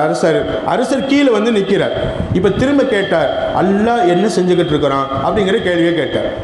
அப்போ அந்த ஹஜ்ரத்து சொன்னாங்க, நிச்சயமா அல்லாஹ் இப்போ என்ன செஞ்சுக்கிட்டு இருக்கான்னு தெரியுமா? அல்லாஹ் மன்னனை கீழே நிற்க வச்சிருக்கிறான், என் போன்ற சாதாரண அடியாரை சிம்மாசனத்தில் உட்கார வச்சிருக்கிறான். அன்பு தாய்மார்களே, உண்மையா இல்லையாம்மா? என் போன்ற சாதாரண மனிதரை சிம்மாசனத்திலும் மன்னனை கீழேயும் நிற்க வச்சிருக்கிறான். இப்போ அல்லாஹ் இதை செஞ்சுக்கிட்டு இருக்கிறான் அப்படின்னு சொன்ன உடனே மன்னனுக்கு திகைப்பாயிருச்சு. அப்படியா, உண்மைதான் அப்படிங்கும்போது சரி, அடுத்த கேள்வி, ரெண்டாவது கேள்வி, வானத்தில் எத்தனை நட்சத்திரம் அப்படின்னு சொல்லி கேட்டேன். வானத்தில் எத்தனை நட்சத்திரங்களை அல்லாஹ் படைச்சிருக்கிறான், எத்தனை நட்சத்திரங்கள் சொல்லு பார்ப்போம், சொல்ல முடியுமாம்மா? எனக்கு முடுக்கான கேள்வி. வானத்தில் எத்தனை நட்சத்திரங்கள் அல்லாஹ் படைச்சிருக்கிறானே, இந்த நட்சத்திரம் எத்தனை அப்படின்னு கேட்கும்போது மன்னனை பார்த்தார் அந்த ஹஜரத்து. சொன்னார், மன்னா, நான் ஒரு ஆடு மேய்க்கிறதுக்காக ஆடை ஓட்டிட்டு வந்திருக்கிறேன். அந்த ஆட்டினுடைய ரோமம், அந்த ஆட்டுக்கு மேலே, தோலுக்கு மேலே எத்தனை முடிகள் இருக்கிறதோ அத்தனை நட்சத்திரம் வானத்தில் இருக்கிறது. வேணும்டா அந்த ஆட்டினுடைய முடியை நீங்கள் எண்ணி பார்த்துக்க. வேணும்னா அந்த ஆட்டினுடைய முடியை எண்ணி பார்த்துக்க. ஆட்டுடைய முடி என்ன முடியுமாம்மா? ஏமா நம்ம தலையில் உள்ள முடி, இந்த நம்ம தலையில் உள்ள முடியாவது என்ன முடியுமா? கண்டிப்பாக முடியாது. இதே மாதிரி ஆட்டினுடைய அந்த ரோமங்கள், ஆட்டினுடைய தோலுக்கு மேலே உள்ள அந்த ரோமங்கள் கண்டிப்பாக எண்ண முடியாது. அப்போ என்ன சொல்ல வர்றான்னு சொன்னால், அல்லாஹ்வால் படைக்கப்பட்ட அந்த நட்சத்திரம் அது எண்ண முடியாது. அப்படி பதில் சொல்லக்கூடாது. இப்போ மன்னர்கிட்ட என்ன சொன்னார் அந்த ஹஜரத்துன்னு சொன்னால், மன்னா, அவன் நட்சத்திரங்கள் எத்தனை தெரியுமா? ஆட்டினுடைய முடி, அந்த தோலுக்கு மேலே உள்ள முடி எத்தனையோ அத்தனை நட்சத்திரங்கள் வானத்தில் இருக்கிறது, அந்த முடிகளை எண்ணிக்கங்க அப்படின்ட்டார். மன்னன் திகைச்சு போயிட்டான். நிச்சயமாக புரிஞ்சுக்கிட்டான். ஆஹா, எப்படி ஆட்டுடைய முடி எண்ண முடியாதோ அது மாதிரி நட்சத்திரங்களை எண்ண முடியாது. மூணாவதாக ஒரு கேள்வி கேட்டார் மன்னன். நிச்சயமாக உலகத்திலேயே நடுவு பகுதி எது? உலகத்தில் நடுவு பகுதி எதுமா? நம்ம என்ன சொல்லுவோம்? மக்கா, காபா அப்படின்னு தானே சொல்லுவோம். உலகத்திலே நடுவு பகுதி அது. அன்பு தாய்மார்களே, பூமி என்பது ஒரு உருண்டை வடிவிலானது. பூமி என்பது ஒரு பந்தை போன்றது, பந்து, பால். அந்த பந்தை போன்று உருண்டை வடிவத்திலான ஒரு உருவத்துக்கு, ஒரு பொருளுக்கு கண்டிப்பாக நடுப்பகுதி என்பது கிடையாது. இப்போ உதாரணம், அந்த கட்டடம் சதுர வடிவத்தில் இருக்கு. சதுர வடிவத்தில் இருக்கிற அந்த கட்டடத்தில் நடுவில் யார் உட்கார்ந்துருக்கிறீங்க கேட்கலாம். அந்த ஓரத்தில் யார் உட்கார்ந்துருக்கிறீங்க கேட்கலாம். இந்த ஓரத்தில் யார் உட்கார்ந்துருக்கிறீங்க கேட்கலாம். சதுர வடிவில் உள்ள ஒரு பொருளுக்கு இரண்டு ஓரங்கள் உண்டு, நடுப்பகுதி உண்டு. ஆனால் உருண்டையாக உள்ள ஒரு பொருளுக்கு நடுப்பகுதி கிடையாது. எங்க வச்சாலும் நடுப்பகுதியாக தான் வரும். எல்லா இடத்துலையும், எந்த இடத்துல நம்ம நிற்கிறோமோ அங்கிருந்து அளந்து பார்த்தா கண்டிப்பா அந்த பகுதி என்னவா வரும்? நடுப்பகுதியாக வரும். ஹஜ்ரத்து சொன்னாங்க, மன்னா, நான் ஆடை கட்டி போட்டு வந்திருக்கிறேன் ஒரு குச்சியில் என் ஆட்டுக்குட்டியை கட்டி போட்டுட்டு வந்திருக்கிறேன். அந்த குச்சி தான் நடுப்பகுதி. உலகத்தில் பூமியிலேயே நடுப்பகுதி நான் ஆடு கட்டி போட்டிருக்கிற குச்சி தான் அப்படின்னு சொன்னாங்க. அன்பு தாய்மார்களே, திகைச்சு போய்விட்டார். சொன்னாராம், உலமாக்களை நான் தவறாக நினைத்தேன், உலமாக்களை பற்றி நான் தப்பாக நினைத்து கொண்டிருந்தேன். நான் இந்த சாதாரணமாக எல்லோராலும் இவர் பைத்தியக்காரர் என்று சொல்லக்கூடிய, பைத்தியக்காரர் என்று சொல்லி நினைக்கக்கூடிய இந்த இவ்வளவு பெரிய ஆலிம், இவ்வளவு பெரிய ஹஜ்ரத், கண்டிப்பாக இவருடைய பதிலினால் நான் உன்னை புரிந்து கொண்டேன். உலமாக்களுடைய கண்ணியம் தனித்துவமானது. உலமாக்கள் நபிமார்களுடைய வாரிசுகள். அல்லாஹ் அவர்களை சிறப்பித்து வச்சிருக்கிறான். உண்மையிலே உலமாக்களே, உங்களுக்கு தனி ஒரு சிறப்பு இருக்கிறது என்பதாக அந்த சபையில் வச்சு உலமாக்களை இந்த மன்னன் பாராட்டினான். அன்பு தாய்மார்களே, அப்ப நான் என்ன சொல்ல வருகிறேன் என்று சொன்னால், அல்லாஹ் என்ன செய்யறான்? நிச்சயமாக உலகத்தை இயக்கி கொண்டிருக்கிறான், நம்மளை பேச வைத்துக் கொண்டிருக்கிறான், நம்மளை கேட்க வைத்துக் கொண்டிருக்கிறான், ஃபேனை ஓட வைத்திருக்கிறான், உலகத்தை இயக்கி கொண்டிருக்கிறான். பூமி சுத்துகிறது, சுத்த வைக்கிறான் அல்லாஹ். என்னைக்கு நிக்க சொல்றானே நின்று விடும். சூரியன் வெளிச்சம் தருகிறது, அல்லாஹ் வெளிச்சம் தர சொல்கிறான், வெளிச்சம் தருகிறது. என்னைக்கு மறைய சொல்கிறானோ மறைந்து விடும், உடைஞ்சு செதறி விடும். அன்பு தாய்மார்களே, இது மாதிரி ஒவ்வொன்றும் எல்லாமே அல்லாஹ்வுடைய உத்தரவின்படி இயங்கிக் கொண்டிருக்கிறது. அல்லாஹ்வுடைய உத்தரவின்படி இயங்கிக் கொண்டிருக்கிறது. கண்டிப்பாக அல்லாஹ்வுடைய உத்தரவின்படி இயங்கிக் கொண்டிருக்கிறதே தவிர எல்லா பொருளுக்கும் அல்லாஹ்வுடைய உத்தரவு தேவைப்படுகிறது. ஆனால் அல்லாஹ்வுக்கு யாருடைய உத்தரவும் தேவையில்லை. அல்லாஹ் யார் சொல்லியும் அவன் கேட்க வேண்டிய அவசியம் இல்லை. நிச்சயமாக அவன் தான் நாடியதை செய்கிறான், அவன் தான் விரும்புதலை செய்கிறான். குன் ஃபயகுன், எதை பார்த்து அல்லாஹ் ஆகுக என்று சொல்கிறானோ அது கண்டிப்பாக ஆகிவிடும், அது ஆகிவிடும். அன்பு தாய்மார்களே, இவ்வளவு ஆற்றல் மிக்கவன் அல்ல, இவ்வளவு ஆற்றல் மிக்கவன் அல்ல. நீங்க எல்லாம் கேள்விப்பட்டிருப்பீங்க. கண்டிப்பாக பெருமானார் ஸல்லல்லாஹு அலைஹி வஸல்லம் அவங்க பள்ளிவாசலுக்கு வர்றாங்க. அப்படி வந்த நேரத்தில் சஹாபாக்கள் பேசிக்கிட்டு இருந்தாங்க. பேசிக்கிட்டு இருக்கும்போது நபி ஸல்லல்லாஹு அலைஹி வஸல்லம் கேட்டாங்க, என்ன தோழர்களை பேசிக்கிட்டு இருக்கீங்க அப்படின்னு கேட்கும்போது சஹாபாக்கள் சொன்னாங்க, யா ரசூலல்லாஹ், அல்லாஹ்வை பற்றி பேசிக்கிட்டு இருக்கிறோம். அல்லாஹ் எப்படி இருப்பான், என்ன விதத்தில் இருப்பான், அல்லாஹ்வை பற்றி பேசிக்கிட்டு இருக்கிறோம் அப்படின்னு கேட்கும்போது, சொல்லும்போது பெருமானார் ஸல்லல்லாஹு அலைஹி வஸல்லம் சொல்லுவாங்க, தஃபக்கரு ஃபீ ஹல்கில்லாஹ், அல்லாஹ்வுடைய படைப்பினங்களை பார்த்து அல்லாஹ்வுடைய சக்தியை புரிஞ்சுக்கங்க. நிச்சயமாக வலா தத்தஃபக்கரு ஃபில்லா, அல்லாஹ் எப்படி இருப்பான், அவன் பார்க்கிறான், அவனுக்கு கண்ணு இருக்குதா, அவன் கேட்கிறான், அவனுக்கு காது இருக்குதா, அவன் பேசுறான், அவனுக்கு நாக்கு இருக்குதா, அவன் பிடிக்கிறான், அவன் உதவி செய்யறான், அவனுக்கு கை இருக்குதா, கால் இருக்குதா, அவனுக்கு உருவம் இருக்குதா என்று சிந்திக்காதீங்க. அவனுக்கு என்ன உருவம் சிந்திக்காதீங்க. அவன் பார்க்கிறான், எப்படி பார்க்கிறான் நமக்கு தெரியாது. அவன் கேட்கிறான், எப்படி கேட்கிறான் நமக்கு தெரியாது. அவன் பேசுறான், எப்படி பேசுறான் நமக்கு தெரியாது. எல்லா காரியத்தையும் செய்யறான் அல்லாஹ், நமக்கு தெரியாது. அன்பு தாய்மார்களே, அப்ப அல்லாஹ்வை கொண்டு நம்ம ஈமான் கொள்ளணும். எப்படி ஈமான் கொள்ளணும் சொன்னா, அல்லாஹ் ஒருவன், அவன் நித்திய ஜீவன், அவனுக்கு தூக்கமும் இல்லை, அவனுக்கு சாப்பாடும் இல்லை, அவனுக்கு தாய் தகப்பன் கிடையாது, அவனுக்கு பிள்ளைகள் கிடையாது. அவன் எப்படி இருக்கணுமோ அப்படி இருக்குகிறான். அவன் அவனுடைய பேர்களுடனும் அவனுடைய தன்மைகளுடனும் எப்படி இருக்கணுமோ அப்படி இருக்குகிறான் என்று நாம் என்ன செய்யணும், அல்லாஹ்வை கொண்டு முழுசா ஈமான் கொள்ளணும் இன்ஷா அல்லாஹ். எந்த விதமான சந்தேகங்கள் இல்லாம ஸல்லல்லாஹு அலைஹி சொல்லுவாங்க, படைப்பினங்களை பார்த்து என்ன செய்யுங்க, அல்லாஹ்வை புரிஞ்சுக்கங்க. ரோஜா பூ, நீங்க தலையில வைக்கக்கூடிய மல்லிகைப்பூ, மல்லிகைப்பூக்கு இவ்வளவு நறுமணம் இருக்கிறது, இவ்வளவு நறுமணம் இருக்கிறது. ஆனால் அந்த மல்லிகைப்பூ காலையில வைக்கிறோம், சாயந்தரம் எடுத்து கீழே போடுறோம், நிச்சயமாக கொஞ்ச நேரத்தில் நறுமணம் போயிடும், அந்த நறுமணம் போயிடும். அப்போ பூ நிச்சயமாக அந்த பூவை படைத்தது யார்? சாதாரண ஒரு பூ, இந்த நறுமணத்தை கொடுத்தது யார்? அதுல யார் அத்தர் பூசியர்? வெள்ளை வெள்ளைன்னு கலரை கொடுத்தது யார்? அன்பு தாய்மார்களே, இப்படி ஒவ்வொரு பூ, அதாவது டூர் போறீங்க, நிச்சயமா சுற்றுலாவுக்கு போறீங்கன்னு வைங்க, போலாமா வேணாமான்னு கேட்டா கண்டிப்பா போகணும், கண்டிப்பா போகணும், பாதுகாப்பான முறைப்படி போகணும் இன்ஷா அல்லாஹ். கூட மகரமான அத்தா அண்ணன் இது மாதிரி ஆண் துணையோடு போகணும் இன்ஷா அல்லாஹ். அப்படி நம்ம டூருக்கு போகும்போது நிச்சயமா மரங்களை பார்க்கிறோம், செடிகளை பார்க்கிறோம், பழங்களை பார்க்கிறோம், பூக்களை பார்க்கிறோம். பார்த்து ரசிக்கும் போது யாருமா நமக்கு நினைவுக்கு வரணும்? அல்லாஹ் நமக்கு நினைவு வரணும். இந்த அழகான பூக்களை நீங்க இன்ஷா அல்லாஹ் ஊட்டிக்கு போனா பார்க்கலாம். கண்டிப்பாக பல பூக்கள், பூக்களே பல வண்ணமுள்ள பூக்கள். ரோஜா பூ தான், கருப்பு ரோஜா, சிவப்பு ரோஜா, வெள்ளை ரோஜா, பல நிறங்களை வச்சிருக்கிறான், பல நிறங்களை வச்சிருக்கிறான். அப்ப இந்த கலரை கொடுத்தது யார்? அவன் பெயிண்ட் பூசப்பட்டிருக்குதா, அந்த பூக்கு கலர் கொடுத்தது யார்? கலரா அல்லாஹ் படைச்சிருக்கிறானே. அப்ப அல்லாஹ் மனுஷன் ஒரு கலரை மாத்தண்ட பெயிண்ட் அடிக்கணும் நிச்சயமாக. ஆனால் அல்லாஹ்வுக்கு அது தேவையில்லை. அல்லாஹ் தன் நாடிய வடிவத்தில் படைக்கிறான் அல்லாஹ். அப்ப பொருட்கள் எல்லாமே அல்லாஹ்வுடைய சக்தியை வெளிப்படுத்துகிறது, அல்லாஹ்வுடைய சக்தியை நமக்கு புரிய வைக்கிறது. அன்பு தாய்மார்களே, அப்ப இன்ஷா அல்லாஹ் படைப்பினங்களை பார்த்து அல்லாஹ்வுடைய வல்லமையை நாம் புரிந்து கொள்ள வேண்டும். அதாவது காஷ்மீர்லயோ ஒரு ஊர்ல ஒரு பெரிய அறிஞர் இருந்தாங்க. அந்த அறிஞர் தன்னுடைய மாணவர்களோட நடந்து போய்கிட்டு இருக்கிறாங்க. அப்படி நடந்து போய்கிட்டு இருக்கிற நேரத்தில் சாயந்தர நேரம் குயில் ஒன்று கூவுகிறது. பறவைகள் அடையிற நேரம் குயில் கூவுகிறது. குயில் எப்படிமா கூவும்? குயில் சப்தம் கேட்டிருக்கீங்களா? குக்கு கூக்கு, அதாவது அந்த வார்த்தை ஒரு அழகா இருக்கு. ஒரு மரத்தில் ஒரு குயில் கூவுச்சுன்னா அடுத்த குயில் அடுத்த மரத்துலேருந்து கூவும், இதுக்கு பதில் சொல்லும். இன்னொரு இடத்துல இருந்து இன்னொரு குயில் கூவும். ஒரு குயிலுடைய சப்தம் எங்கெல்லாம் கேட்கிறதோ பக்கத்தில் உள்ள குயில் எல்லாம் கூவும். அன்பு தாய்மார்களே, அப்போ குயில் சப்தம் இனிமையாக இருக்கும். அந்த குயில் சப்தம் குரலுக்கு பேர் போனது குயில். குயில் சப்தம் இருக்குது, நம்ம கேட்கறதுக்கு இனிமையாக இருக்கும். அப்போ அந்த நேரத்தில் எல்லா பறவைகளும் அடைய போகிற நேரம், அந்த நேரத்தில் குயில் கூவுகிறது.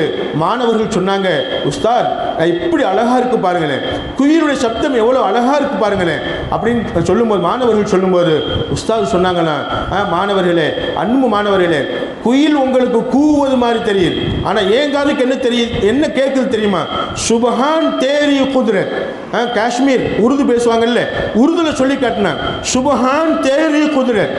சுபஹான் பரிசுத்தமானவன் அல்லாஹ், நீ பரிசுத்தமானவன். தேரி குதிரத், உன்னுடைய சக்தி தான் என்ன? அல்லாஹ்வை சுபஹான் அல்லாஹ் சொல்லுகிறது, அல்லாஹ்வை பரிசுத்தப்படுத்துகிறது. அந்த குயில் பசித்து போன அந்த குயிலுக்கு ரிசுக்கை கொடுத்து, உணவை கொடுத்து, வயிறை நிரம்ப வைத்து அல்லாஹ் கூட்டுக்கு வர வச்சிருக்கிறானே, கூட்டுக்கு போக வச்சிருக்கிறானே, அடையும் இடத்துக்கு போக வச்சிருக்கிறானே. இதை நினைச்சு அல்லாஹ்வை தஸ்பீஹ் செய்கிறது, அல்லாஹ்வை துதி பாடுகிறது என்று சொன்னாங்கன்னா அந்த உஸ்தாத். அன்பு தாய்மார்களே, எவ்வளவு பெரிய விஷயம் பாருங்களேன். இது மாதிரி ஒவ்வொரு பொருளிலும் அல்லாஹ் நமக்கு தென்பட வேண்டும். ஒவ்வொரு பொருளிலும் அல்லாஹ்வை நாம் புரிய வேண்டும், அல்லாஹ்வுடைய சக்தியை நாம் புரிய வேண்டும். அல்லாஹ் அவன் எப்படி இருக்கிறானோ அது மாதிரி இருக்கிறான். அவனுடைய சக்தி நிச்சயமாக பொருள்கள் நமக்கு வெளிப்படும். அதை பார்த்து அல்லாஹ்வுடைய ஈமான் என்ன செய்யணும், நம்ம வலுப்படுத்திக்கிறணும், நல்ல ஸ்ட்ராங் படுத்திக்கிறணும் என்பதாக நமக்கு இமாம் பெருமக்கள் சொல்வாங்க. அப்ப 4 விஷயங்கள் அல்லாஹ்வை கொண்டு நாம் ஈமான் கொள்ளக்கூடிய விஷயங்கள்ல எத்தனை விஷயமா? 4 விஷயங்கள் இருக்குது. ஒன்றாவது என்னம்மா, அல்லாஹ் இருக்கிறான்னு முழுசாக நம்பணும் இன்ஷா அல்லாஹ். ரெண்டாவது அவனுடைய ருபூபியத்தை கொண்டு நிச்சயமாக அல்லாஹ் தான் படைக்கக்கூடியவன், அல்லாஹ் தான் படைத்து வளர்க்கக்கூடியவன் என்பதை கொண்டு ஈமான் கொள்ளணும். அல்லாஹ் மனில் ஹாலிக், படைக்கக்கூடியவன் யார் என்று கேட்டால் என்ன சொல்லுவீங்க? உதாரணமாக சேலை எடுத்திருக்கிறீங்க, இந்த சேலையை யார் உருவாக்குனது என்னவா சொல்லுவீங்க? ஜவுளி தொழில் செய்கிறவன், நூலை கோர்த்து அவன் செய்கிறம்மா, நூலை எல்லாம் பின்னி மிஷினில் கொடுத்து என்ன செஞ்சுருக்கிறான்? சேலை உருவாக்கிறான். சொல்லுங்களேம்மா, சேலையை படைத்தது யாரும்மா? சொல்லுங்கம்மா. சேலையை படைத்தது அல்லாஹ், சட்டையை படைத்தது அல்லாஹ், நம்மளுடைய எல்லாத்தையும் படைத்தது அல்லாஹ். அல்லாஹ் படைத்த படைப்புகளை கொண்டு, அதாவது படைப்புகளை படைக்கக்கூடிய சக்தி உள்ளவன் அல்லாஹ் என்பதை கொண்டு ஈமான் கொள்ளணும் இன்ஷா அல்லாஹ். ரெண்டாவது தன்மை என்னம்மா? ரெண்டாவது விஷயம், அல்லாஹ்வை கொண்டு ஈமான் கொள்ளணுங்கிறதுல 4 பகுதி, 4 வகை. அதில் முதல் வகை அல்லாஹ் இருக்கிறான் நம்பணும். ரெண்டாவது வகை அல்லாஹ் தான் படைக்கக்கூடியவன், அல்லாஹ் தான் உருவாக்கக்கூடியவன், அல்லாஹ் தான் உணவளிக்கக்கூடியவன். ஹுவர் ராசிக், அவன்தான் ராசிக், அவன்தான் ஹாலிக், அவன்தான் படைக்கக்கூடியவன். நிச்சயமாக இந்த உலகத்தில் உள்ள அனைத்தும் அல்லாஹ்வால் படைக்கப்பட்டது தான். மஹ்லூகாத் எல்லாம் அவனால் படைக்கப்பட்டது. அல்லாஹ் படைக்கக்கூடியவன் அவன். நிச்சயமாக உலகத்தில் என்னென்ன பொருள் புதுசு புதுசாக வருதோ, புதுசு புதுசாக கார் வருது, புதுசு புதுசாக பைக் வருது, புதுசு புதுசாக பஸ் வருது. அன்பு தாய்மார்களே, எத்தனை மாடல்களில் என்னென்ன பொருள்கள் புதுசு புதுசாக வந்தாலும் கூட அனைத்தையும் படைக்கிறவன் ரப்பு தான். ஏன்னு சொன்னால் மனுஷன் உருவாக்குறான், அந்த மனுஷனுக்கு மூளையை இயங்க செய்யுது, அந்த மூளையை கொடுத்து இதை இப்படி படித்தா நல்லா இருக்கும், இதை இப்படி செஞ்சால் நல்லா இருக்கும், இதை இப்படி உருவாக்கினா நல்லா இருக்கும், இந்த சேலைக்கு இப்படி பூ போட்டால் நல்லா இருக்கும், இந்த சேலைக்கு இங்கே பூ வச்சா நல்லா இருக்கும். இந்த மூளையை கொடுப்பவன் யார்? அல்லாஹ். எனவே நிச்சயமாக சேலையை படைத்தது, மனுஷனை படைத்தது, மனுஷனுக்கு வேண்டிய ரிஸ்கை உணவை படைத்தது, இந்த உலகத்தையே படைத்தது, உலகத்துள் அனைத்தையும் படைத்தது ரப்பு. ரப்புல் அல்ஹம்துலில்லாஹி ரப்பில் ஆலமீன். உலகத்தினரை படைத்து ரட்சிக்கக்கூடிய அந்த ரப்புக்கு என்னமா அர்த்தம்? அல்லாஹ்னா வணக்கத்திற்கு தகுதியானவன் அர்த்தம். அல்லாஹ்வுக்கு என்னமா அர்த்தம்? அல்லாஹ்னு சொன்னா என்னமா அர்த்தம்? வணக்கத்திற்கு தகுதியானவன் அல்லாஹ் தான். இப்போ நம்ம அதாவது தலையை நம்ம சஜிதாவில் வைக்கிறதுக்கும் வணக்கத்திற்கும் உரித்தானவன் யார் மட்டும்தான்? அல்லாஹ் மட்டும்தான், வேற யாரும் கிடையாது. வணக்கத்திற்குரியவன் அல்லாஹ் மட்டும்தான். எனவே தான் அந்த அல்லாங்கிற வார்த்தையை தனக்கே வச்சுக்கொண்டான் அல்லாஹ். அல்லான்னு சொன்னால் வணக்கத்திற்குரியவன். அல்லான்னு என்ன அர்த்தம்? வணக்கத்திற்குரியவன். ரப்புன்னு என்ன அர்த்தம்? ரப்பு ரட்சகன். ரட்சகன் என்ன அர்த்தம்? ரட்சகன் இறைவன் அப்படின்னு சொல்லுவோம். ரப்புக்கு அதுதான் அர்த்தம். ரட்சகன் இறைவன் சொன்னாலே தீனி கொடுப்பவன், உணவு கொடுப்பவன். நிச்சயமா ஆட்டுக்குட்டியை வளர்க்கிறவனுக்கு ரப்பு ஷார், ஆட்டுக்குட்டியை வளர்க்கக்கூடியவன் அப்படின்னு சொல்லுவாங்க. அன்பு தாய்மார்களே, அப்போ வளர்க்கக்கூடியவன், படைத்து வளர்க்கக்கூடியவன், உருவாக்கி வளர்க்கக்கூடியவன், இயக்கக்கூடியவன். நிச்சயமாக படைத்தவன், வளர்க்கக்கூடியவன், இயக்கக்கூடியவன், இது எல்லாமே அல்லாஹ் தான். இதை கொண்டு நம்ம என்ன செய்யணுமா? கண்டிப்பாக நம்ம ஈமான் கொள்ளணும் இன்ஷா அல்லாஹ். அன்பு தாய்மார்களே, அல்லாஹ் என்ன நமக்கு உண்ணணும்னு விரும்புகிறானோ அதைத்தான் நம்ம உண்ணுவோம். இன்னைக்கு என்ன சாப்பிடணும் நமக்கு அல்லாஹ் நாடி இருக்கிறானோ அதைத்தான் நம்ம சாப்பிடுவோம். அப்போ நமக்கு வேண்டியதை கொடுத்து நம்மளை வளர்க்கக்கூடியவன் அல்லாஹ். குழந்தையா பிறந்தோம். இப்போ உங்களுக்கு மத்தியில் ஒரு குழந்தை இருக்கிறாங்க. அன்பு தாய்மார்களே, பிறந்த குழந்தை அதை வளரச் செய்வது யார்? வளரச் செய்வது யார்? ஒரு செடி ஒன்று வைக்கிறோம், ஒரு விதை ஒன்று நட்டு வைக்கிறோம். அந்த விதை மறுநாள் பார்த்தா 2 நாள் கழித்து பார்த்தா லேசாக முளைச்சு நிற்கிது. அப்புறம் பார்த்தா கொஞ்சம் வளருது, அப்புறம் கொஞ்சம் வளருது. இந்த வளரச் செய்பவன் யார்? வளரச் செய்பவன் யார்? அந்த வளர்ச்சியை நாம் அளவிட முடியுமா? அதை நாம் வீடியோ எடுக்க முடியுமா? அதை கண்காணிக்க முடியுமா? அன்பு தாய்மார்களே, கண்டிப்பாக முடியாது. அப்போ நம்மளை அறியாமலே நாம் வளர்ந்து கொண்டிருக்கிறோம். நம்மளை அறியாமலே. ஏமா நீங்கள் நகம் பாருங்களேன், நம்ம கையில் உள்ள நகத்தை வெட்டிட்டோம், ஆனால் வளருது. வெட்ட வெட்ட வளர்ந்து கொண்டு இருக்கு. முடிய வெட்டோம், முடிய வெட்ட வெட்ட அது வளர்ந்துகிட்டு இருக்கு. இந்த வளர்ச்சியை கொடுப்பவன் யார்? அன்பு தாய்மார்களே, நகம் அல்லாட்ட கேட்குது, வளரவா வேணாமா? அந்த முடி அல்லாட்ட கேட்குது, வளரவா வேணாமா? அன்பு தாய்மார், அல்லாஹ் சொன்னால் வளரும், இல்லைன்னா வளர. செடி கேட்கும் அல்லாட்ட, ஒவ்வொன்றும் அல்லாட்ட கேட்கும். ஏன்? நம்ம உடம்பும் அல்லாட்ட கேட்குது. ஒவ்வொரு நாளும் இந்த உடம்பு அல்லாட்ட பேசுது. நிச்சயமாக அல்லாஹ் நான் என்ன செய்ய, நான் என்ன செய்ய? அல்லாஹ் தலைவலி உருவாக்க நினைச்சா தலைவலிக்கு, நிச்சயமாக காய்ச்சல் வரன்னு நினைச்சா நான் காய்ச்சல் வருது. அன்பு தாய்மார்களே, என்ன செய்கிறானோ படைத்தவன் அவன். படைப்புகளுடைய விஷயத்தில் என்னென்ன நடக்குதோ அனைத்தையும் நிகழ்த்துபவன் அவன். இதை கொண்டு நம்ம என்ன செய்யணுமா? நம்ம ஈமான் கொள்ளணும் இன்ஷா அல்லாஹ். ரெண்டாவது என்னமா? படைத்தவன் அவன். அந்த படைத்த ரப்பு, அந்த படைத்த இறைவன் படைப்புகளுடைய விஷயத்தில் என்னென்ன செய்ய விரும்புகிறானோ அதை பூரா செய்ய விரும்புகிறான். அந்த படைப்புகள் என்ன செய்யணுமா, அதன்படி இயங்குது. இப்படி சொல்லி நம்ம என்ன செய்யணுமா, நாம் ஈமான் கொள்ளணும். அப்போ படைப்பாளனை கொண்டு, படைத்து ரட்சிக்கக்கூடியவனை கொண்டு என்ன செய்யணுமா, முழுசாக நம்ம ஈமான் கொள்ளணும். படைப்பவனும் அவன் தான், ரட்சிப்பவனும் அவன் தான் என்று நம்ம என்ன செய்யணுமா, ரெண்டாவது நம்ம ஈமான் கொள்ளணும் இன்ஷா அல்லாஹ். மூணாவது அல் ஈமானு, நிச்சயமாக அல் ஈமானு பி உலூஹியத்தில்லா, அல்லாஹ் ஒருவன், அவன் தான் வணக்கத்திற்குரியவன் என்பதாக முழுசா நம்பணும் இன்ஷா அல்லாஹ். அது முன்னாடி நம்ம சொல்லி இருக்கிறோம், லா இலாஹ இல்லல்லாஹ். மூணாவது என்னமா, அல்லாஹ் தான் வணக்கத்திற்குரியவன், வணக்கத்திற்குரியவன் அல்லாஹ்வை தவிர வேறு யாரும் இல்லை என்று லா இலாஹ இல்லல்லாஹ்வை கூட என்ன செய்யணுமா, முழுசா நம்ம ஈமான் கொள்ளணும். இது மூணாவது. நாலாவதாக அல் ஈமானு பி அஸ்மாஹி வ சிஃபாத்திஹி வலில்லாஹில் அஸ்மாஉல் ஹுஸ்னா.